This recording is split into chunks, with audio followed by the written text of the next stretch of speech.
Hello everyone, my name is Anitsu and I'm back with another Digimon deck profile video. So today I'm going to be highlighting the Black Blocker deck in Special Booster 1.0, and I think this is a bit of an underrated deck just because Black doesn't really have a whole lot of super good tools that it could utilize, but it still has some really good cards that it could utilize, and it's still a very fun deck to play nonetheless. Going over the deck, starting with the Digitama, I'm going to be running 4 copies of Kapurimmon, just because this is the best Digitama that we have, because we are going to be playing around with the reboot ability, and gaining a buff for having reboot is just very, very solid. And then as far as the other Digitama of the deck, it's just going to be 1 copy of Sunemon, just because this is the 5th Digitama of the deck. The ability to get some extra DP most of the time isn't really going to happen, but in case it does happen, it's nice when it does. And again, he's really in here just as the 5th Digitama. Next, on to the rookies, I'm going to be running 4 copies of Hagurumon. So Hagurumon is a really solid rookie just because he's that value vanilla, where he just has a very low evo cost and a very low play cost. Next, I'm going to be running 3 copies of Gatsumon. So Gatsumon is pretty solid just because he is a rookie blocker. He does have the when attacking clause where you lose 2 memory, so you're not really trying to be super aggressive with the card, but the fact that we have a blocker in the rookie stage is something very, very good and definitely something worth running. Next, I'm going to be running 4 copies of Toy Agumon. So this is probably the most important card of the deck just because it turns all of your other abilities that utilize Reboot online. So Toy Agumon just giving the inheritable of Reboot is absolutely important for the deck and is probably one of the best cards in the entire deck. And then the last rookie I'm going to be running is 3 copies of Chumon. So Chumon is really only in here just to try to take away the opponent's ability to gain memory on anything except their tamer effects. So it is really good at shutting out decks that are manipulating the memory if they're not using their tamer, and that's kind of why we're running them. You could probably reduce Chumon to 2 and increase Gatsumon up to 4, but either way, you're still going to want to be running Chumon, and Chumon's really, really good. Next up, on to the champions. I'm going to be running 4 copies of Millenniummon. So Millenniummon is just another value-efficient card, where he just has a very, very low play cost compared to the rest of the cards in his level, and he has a very, very low evolution cost compared to the rest of the cards in his level. So he's really good at just getting you to your higher stages more efficiently. Next up, I'm running 4 copies of Greymon. So Greymon is really, really good because he has some more reboot synergy. So he gives the nice inheritable ability of during your turn, while this Digimon has reboot, it also gains jamming. So jamming just allows you to safely aggress onto the opponent's security. And then because it has reboot, it's going to be able to stand up on the opponent's turn, so that way they can't attack into it. Or if you pair reboot up with blocker, then you could stand it up after attacking with jamming, and then use the blocker ability to then be able to defend yourself on top of being able to aggress safely because of jamming. So Greymon is just an overall fantastic card for the deck. And then the last champion I'm going to be running is 4 copies of Gardramon. So Gardramon is in here just because he is a really powerful blocker for a champion, because he has 7,000 DP, where compared to a lot of other champions, they only have 6,000 DP, so he's just a little bit stronger than a lot of the other champions. And then on top of which, he does have the blocker ability, which is what we're really looking to use him for. As more of a blocker, we're not really trying to aggress with him, and we can't aggress with him because he has the other ability where during your turn, this Digimon can't attack. So the whole idea is just to get a Gardramon out and then just sit on Gardramon as the blocker, and then if you want to aggress with him, then you could Digivolve him into an ultimate, or if you just need to sit on him as a blocker, he's still very good at doing so. Next, on to the ultimates, I'm going to be running 4 copies of Andromon. So Andromon is really good because he has the blocker keyword, so he is able to block, and then he doesn't have a attack clause, so you could feel safe to attack with him. The only downside to attacking with him is you won't be able to block with him because he'll be rested, but this is where the whole reboot synergy comes in, where if you pair him up with Toy Agumon and Greymon, then he's going to be a reboot blocker with jamming, and that's just really, really good, especially at this early of a stage. So Andromon's just in here because of that blocker, because he can attack, and because of his synergy with the deck. And then the last ultimate of the deck is going to be 4 copies of Metal Greymon. So Metal Greymon inherently has reboot, so you don't necessarily need to have Toy Agumon to be able to utilize the reboot synergy with Metal Greymon. So that's just, again, really, really good, because with Greymon in the source, then he's just going to be a reboot jammer. He won't have blocker, but we just care about aggressing onto the opponent's security with him at this stage. And because of that, we're very, very safe to do that with. And then on top of that, he even has a really powerful inheritable ability where during your turn, while this Digimon has reboot, it also gets security attack +1. So pair that up with the jamming ability, and then he'll have security attack +1 if the Mega he's Digivolving into has reboot. So that's just really, really powerful, because 2 free security checks is just really, really good. And the only thing you're really afraid of is options. And that's kind of like why we're running something like Chumon, to just try to limit the downside of some of the options by, if they're manipulating the memory, then they won't. So overall, Metal Greymon is just a really high synergy card for the deck. Next, on to the Megas. I'm going to be running 4 copies of High Andromon. So High Andromon is in here just because he is that value-efficient Mega, where he just has a really, really low Evo cost, so he's easy to get up into. And then on top of which, he has 12,000 DP, so the 12,000 DP does matter quite a lot, because if you DP boost him, he'll be at 13, so he could clear through other 12s. And then on top of which, him just naturally having 12 makes him a little bit harder to deal with. So that's why High Andromon is just super important for the deck, despite him not having any abilities. But if we do have a whole bunch of abilities stacked with him, then High Andromon is an absolute monster to try to deal with. Next up, I'm running 3 copies of War Greymon. So War Greymon is really good because he has the blocker ability innately, so there's that whole blocker reboot synergy. And then on top of which, he also has the reboot ability, so we don't need to really worry about Toy Agumon if we know we're Digivolving up into a War Greymon. And then a fully stacked War Greymon is just a very, very powerful Digimon because of the security attack +1 off of Metal Greymon and the jamming off of Greymon. So again, he's just an absolute beast to try to deal with if he's fully stacked. And even if he's not fully stacked, just having those 2 keywords is very, very good because they synergize very well with each other. So just sitting on a reboot blocker is, again, just very, very strong because it allows you to aggress and defend at the same time. And the fact that he has both abilities means he has just high synergy with the deck overall. Next, I'm going to be running 1 copy of Machinedramon. So Machinedramon's a really interesting tech card because he just, again, has the blocker ability innately. So we could set up him as a whole blocker reboot, or his intended purpose is trying to utilize his on-play ability. Yes, he is a little bit more on the expensive side to play, but his on-play ability could just be very, very good and could come in handy quite a bit by allowing you to de-Digivolve 2 of your opponent's Digimon by 2 stages. So that's just really, really powerful because if they are sitting on a Mega that you can't really deal with, just being able to play a Machinedramon to get rid of the Mega, yes, they still keep a Digimon, but if you have blocker out, and blocker is on a large enough body, and you have enough bodies that have blocker, then you could just kind of use this ability to shrink their Digimon and then wall them out of the game while you're trying to aggress at the same time because of your, reboot synergy.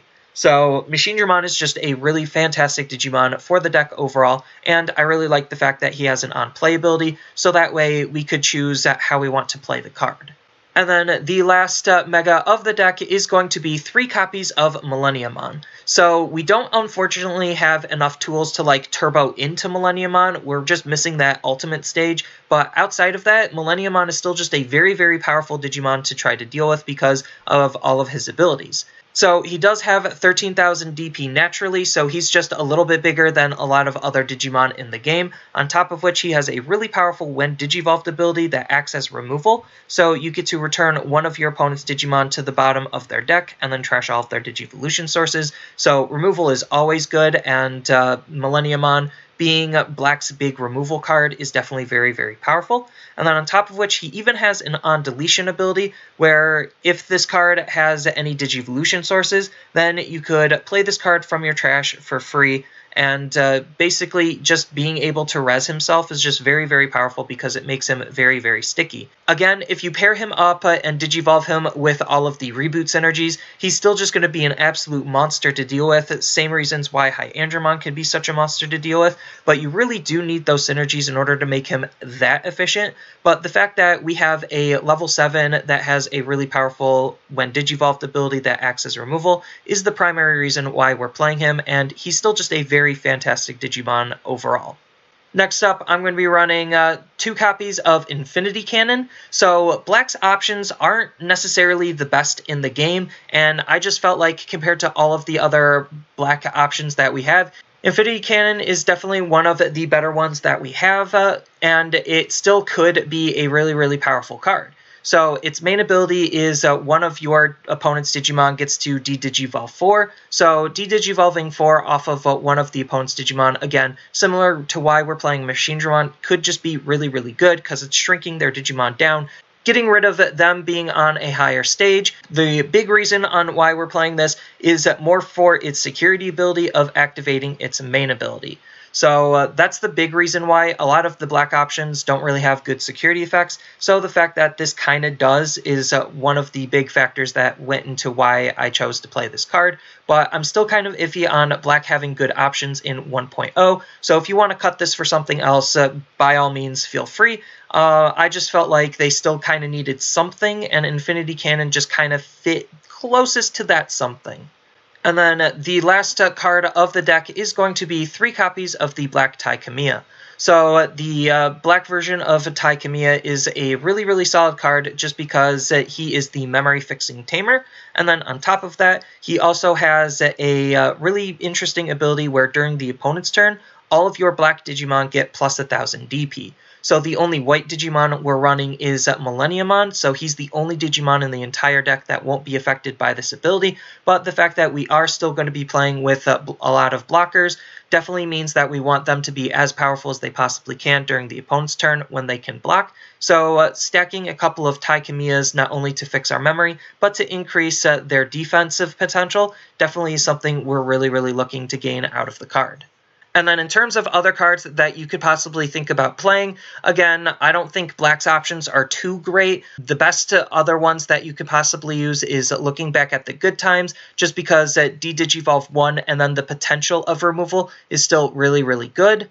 On top of which the security adding it to your hand means that you'll always be able to try to play it. But if you don't like looking back at the good times and want something a little bit more efficient, then Spider Shooter is definitely a really solid card just because it's doing the same type of thing where it's de-digivolving one of your opponent's Digimon by 1 stage. But the only unfortunate thing is it doesn't have that added removal potential clause to it. So it is just a little bit worse in that aspect, but it's also a little bit better because its security effect could be a little bit better by activating its main effect. So there's that trade up there. I just felt like compared to the other options, just Infinity Cannon is just a better card, but who knows, these are both really, really good options you could think about that are all trying to accomplish the same thing. And then as far as the only other standout option, Spiral Sword is kind of an interesting pick just because sometimes your Digimon won't have a good stack and you still want to try to aggress onto either their Digimon or their security. And Spiral Sword, just there to try to fix that DP deficiency, definitely could help out a lot. So that's definitely one really interesting thing you could do with the card. And on top of which, its security effect isn't that bad where you get to unsuspend one of your Digimon with blocker. So that way you could potentially use a blocker twice. And again, that's just really, really good considering we want to try to wall them out of aggressing onto our security as much as we possibly can. So that's why we're running this type of card over something like Atomic Ray, where Atomic Ray's main ability, you just get to stand something up, and then the security ability is standing all of your Digimon with blocker. But most of the time, I felt like I wasn't exactly having a whole lot of Digimon with blocker, where Atomic Ray would have been better in my head. So I just felt like Spiral Sword was definitely a better one of those two options, but definitely is a really interesting and decent card to think about nonetheless, given all of the tools that we currently have for Black. And then if you just want to run a alternate mega just to spice things up and to have a little bit of a different mega lineup, Millenniummon is definitely the only other mega worth running for black, just because Unblockable is still very, very good of an ability to have. And then on top of which, he does have the ability to just DP boost himself, and then pair that up with the Black Ties DP boosting him, and he could be even hard for a lot of other megas to potentially get rid of. And because he would have Unblockable, and if you pair him up with all of the reboot synergy, then he's just going to be an absolute nightmare to try to deal with. And then as far as some other cards that you could possibly think of that are off-color, just because black, again, doesn't really have a whole lot of good options that they can utilize, you could think about running some of the on-play cards. So I'm just highlighting the on-play megas, but you could run some of the other on-play cards if you really wanted to. So Volcanic Dramon's really good just because Security Tech +1 is really nice, helps with your overall damage output. And then on top of which, because you're trying to wall the opponent out, they're just going to have a whole bunch of Digimon just sitting on the field. So his on-play ability to potentially delete all of the opponent's Digimon with 4,000 or less DP just is very, very good because, again, if you're just trying to stall them out, then having something to clean up everything just is a very strong thing for you to do. You could think about running Puppetmon just because Puppetmon's on-play ability, again, is really, really solid to suspend one of the opponent's Digimon and then lock it from unsuspending during their unsuspend phase. So that's just really, really good because it could help deal with a card and stall out long enough for your blocker reboot cards to do more work. And then on top of which, his when attacking ability to gain memory is just really, really good because we don't have a whole bunch of hyper-efficient cards, so being able to gain a memory to make our cards a little bit more efficient definitely is something we're interested in. And then you could also think about running Metal Seadramon as another on-play Digimon you could think about, just because bouncing two of the opponents at level 4 or lower back to their hand is really, really good. It's kind of like fitting that similar role that Volcanic Dramon's doing, except it has the ability to try to target some level 4s, so it could potentially get rid of some of the opponent's blockers, so it makes aggressing on their security even easier, depending on how the deck is built. And then he also has the ability to also potentially be unblockable himself, is definitely something really, really good to think about as well. But again, you could really just fit this type of a role with any of the on-play Digimons, like Skullgreymon's really good for deleting one of the opponent's blockers, Chimeramon's really good for deleting one of the opponent's level 5s, you could use Zudomon for some extra card draw, like really any on-play card for the black deck could just potentially help out the black deck a lot, even though it is off-color. And then as far as some alternate tamers that you could think about running the blue mat from the starter deck, just because this card could just passively gain you a memory for you not really needing to do anything just because of how the game might end up flowing. So that's just one really powerful thing about the card because, again, we don't have a whole bunch of hyper memory efficient cards, so we do want some alternate ways of being able to gain some memory to make our cards a little bit more efficiently. So Matt from the starter deck is just a very easy card to play and could potentially gain us a decent amount of memory if the game goes on long enough, and that's just, again, something we're really interested in thinking about using. You could also think about using the red Tai Kamiya from the starter deck for very similar reasons on why we would want to run Spiral Sword, just because we want our Digimon to be a little bit more aggressive during our turn, so that way it makes some of our plays a little bit easier, so that way we could try to beat up on the opponent's Digimon, and if things don't line up, then Tai Kamiya could just help us with our overall damage output, just because, again, his 1000 DP boost during our turn is something we're really interested in playing in case our stacks don't line up and we have to play things a little bit more awkwardly. And then, similar to Matt, he is just a very efficient tamer to play, so there's always that aspect going for him as well. And then the last card I wanted to highlight is you could think about using Gaia Force. So depending on how you build the deck and what cards you're splashing, you could think about utilizing a whole bunch more red cards to just utilize Gaia Force a little bit more. Like I said, you could play a lot of the black cards with some of the red cards just because red has a lot of decent on-play abilities, and you could utilize Gaia Force just because you could think about using the red Tai Kamiya from the starter deck to just sit on the field. You could be playing some red Digimon with on-play abilities, so it's not like ruling out the potential of playing Gaia Force is out of the question. And on top of which, Gaia Force's security ability is still just really, really good, even if you don't have any red cards currently on the field and they're still tucked away in your deck somewhere. Like, it's still just a very, very powerful card that you could think about utilizing, just because you could utilize some of the red's good on-play ability cards.